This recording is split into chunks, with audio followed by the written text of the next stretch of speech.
Olvida todo lo que sabes sobre barcos fantasma. Olvida a los esqueletos con espadas y los capitanes espectrales. La realidad, el verdadero horror que se esconde en las profundidades, es mucho más biológico. Mi nombre es Dr. Arriaga. Soy oceanógrafo jefe a bordo del buque de investigación Prometeo. Y te hablo, porque soy, quizás, el último superviviente. No éramos cazadores de tesoros. Éramos científicos. Nuestra misión era cartografiar el Triángulo de las Bermudas. Desmentir los mitos. Buscábamos metano, corrientes anómalas, campos magnéticos. No buscábamos esto. Hace 3 días, registramos la anomalía Varadero. En el borde de una fosa de 1000 metros de profundidad.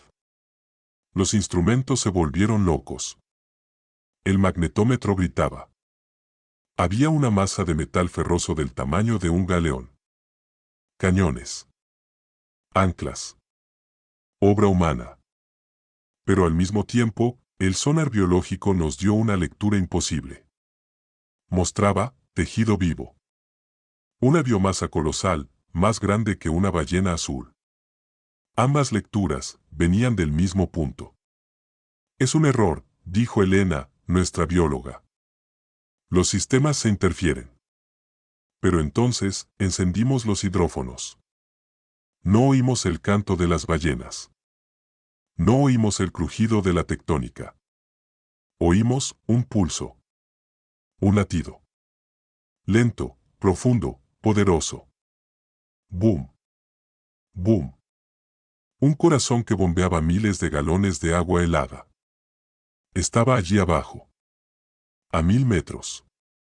Una cosa que era, a la vez, un barco y un animal. No era un naufragio. Era una guarida. Como científicos, teníamos el deber de investigar. Enviamos el Argos, nuestro mejor vehículo submarino no tripulado. Pensamos que estábamos a punto de hacer el descubrimiento biológico del siglo. No sabíamos que estábamos golpeando la puerta de la jaula. Olvida todo lo que sabes sobre barcos fantasma. Olvida a los esqueletos con espadas y los capitanes espectrales. La realidad, el verdadero horror que se esconde en las profundidades, es mucho más biológico. Mi nombre es Dr. Arriaga. Soy oceanógrafo jefe a bordo del buque de investigación Prometeo. Y te hablo, porque soy, quizás, el último superviviente. No éramos cazadores de tesoros. Éramos científicos. Nuestra misión era cartografiar el Triángulo de las Bermudas. Desmentir los mitos. Buscábamos metano, corrientes anómalas, campos magnéticos. No buscábamos esto. Hace 3 días, registramos la anomalía Varadero. En el borde de una fosa de 1000 metros de profundidad. Los instrumentos se volvieron locos. El magnetómetro gritaba. Había una masa de metal ferroso del tamaño de un galeón. Cañones. Anclas. Obra humana. Pero al mismo tiempo, el sonar biológico nos dio una lectura imposible. Mostraba tejido vivo.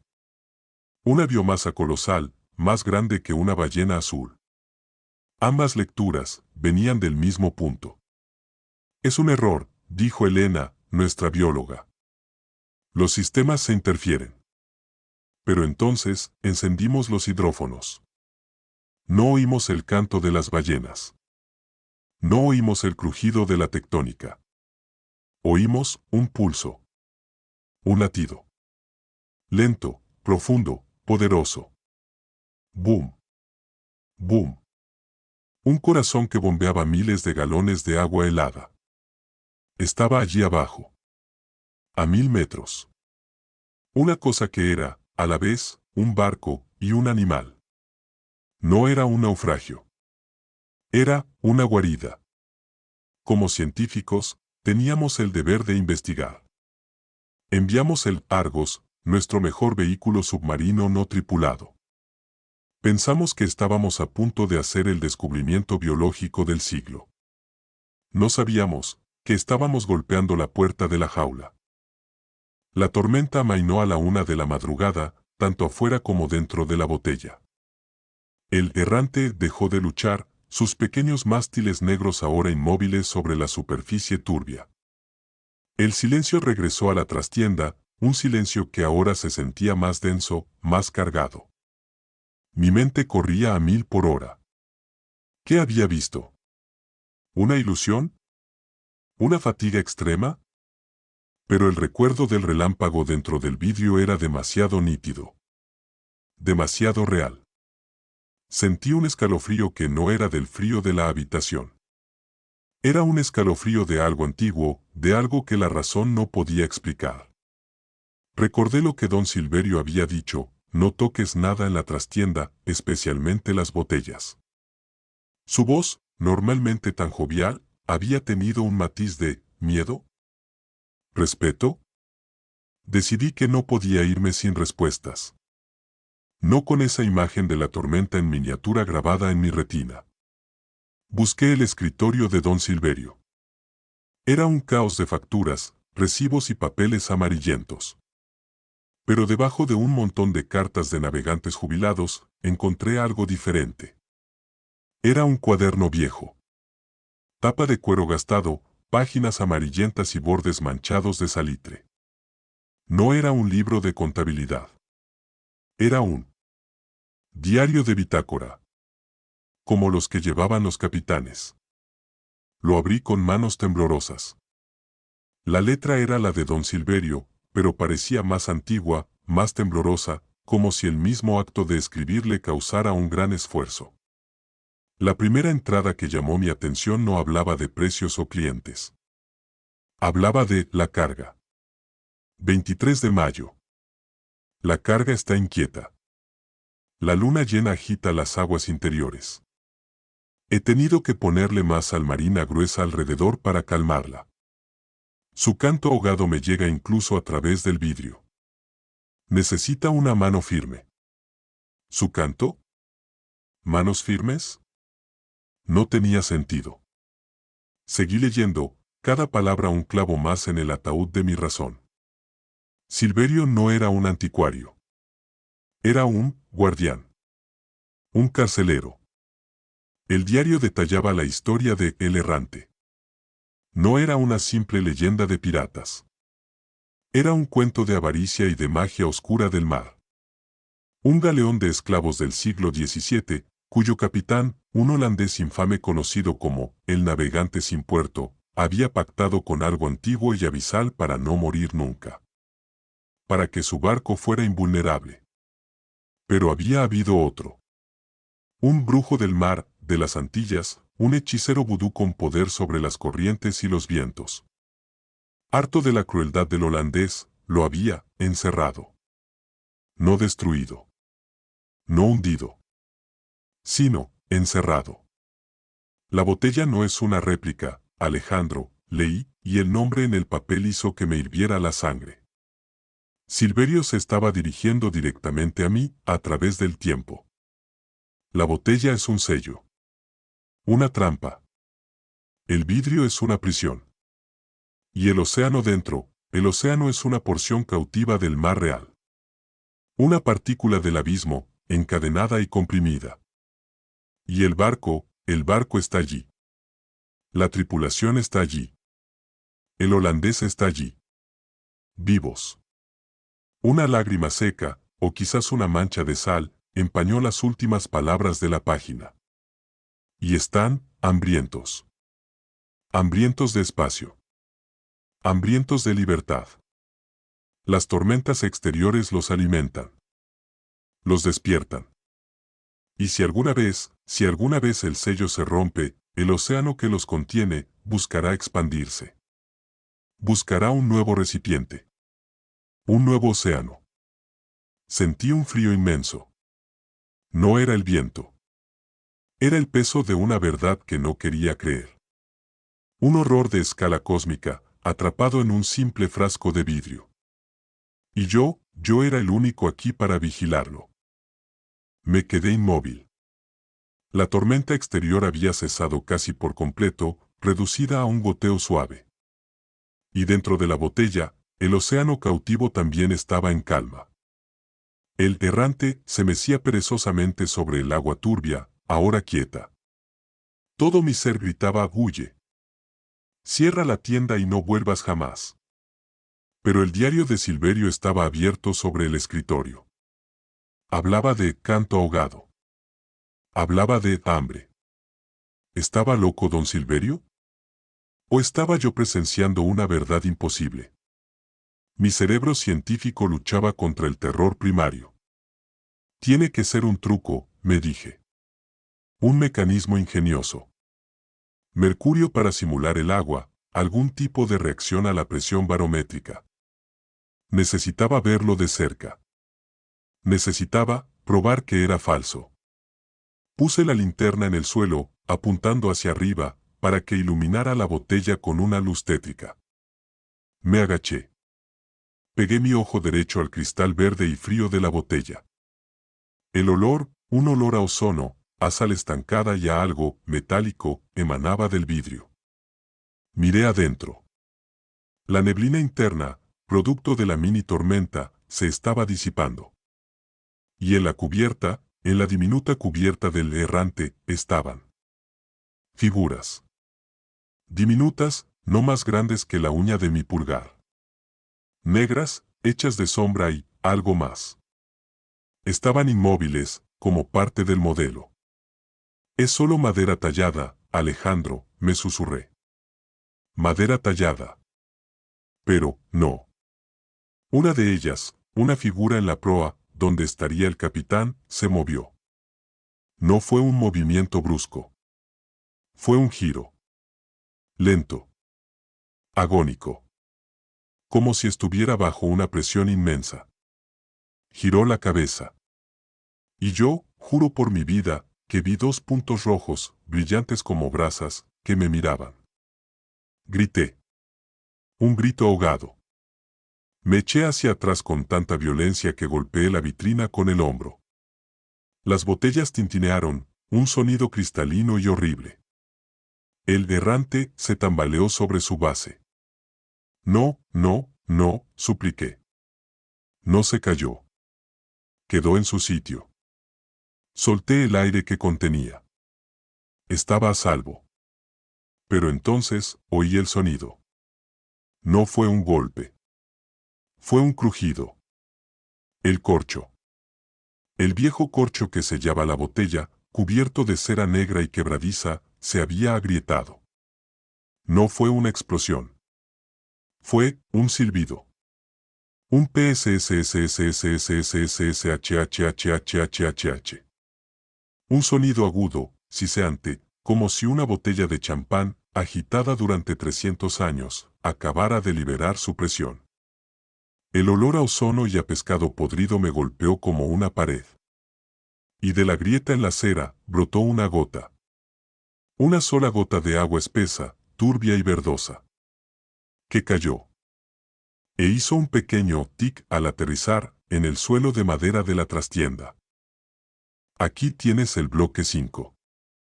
El sello está roto. El horror ya no está contenido. Bloque 5, la fuga, versión extendida. Solo voz del narrador. Me quedé mirando la gota.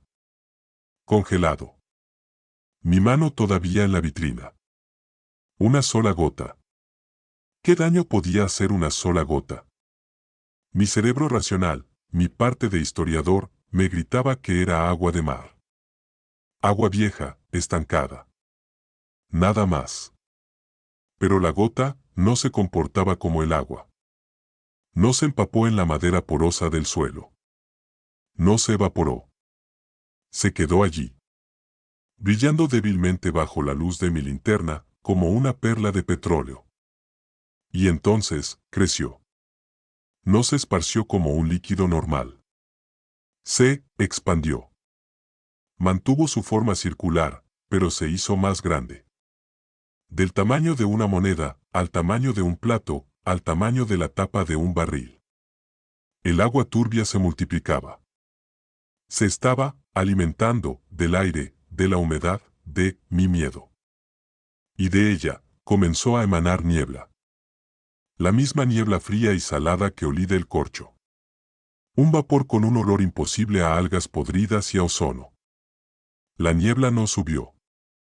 No se mezcló con el aire de la tienda. Se arrastró. Como si fuera más pesada que el aire. Se derramó desde el charco creciente y se deslizó por el suelo de madera, una alfombra de vapor de un palmo de alto que se aferraba a mis tobillos. Hacía frío. Un frío de tumba oceánica. El pánico se apoderó de mí. Corrí al mostrador, busqué un trapo, cualquier cosa para limpiarlo. Y entonces, oí el crujido. Crujido. No era la madera de la tienda. No. Era un sonido que conocía. El sonido de un barco.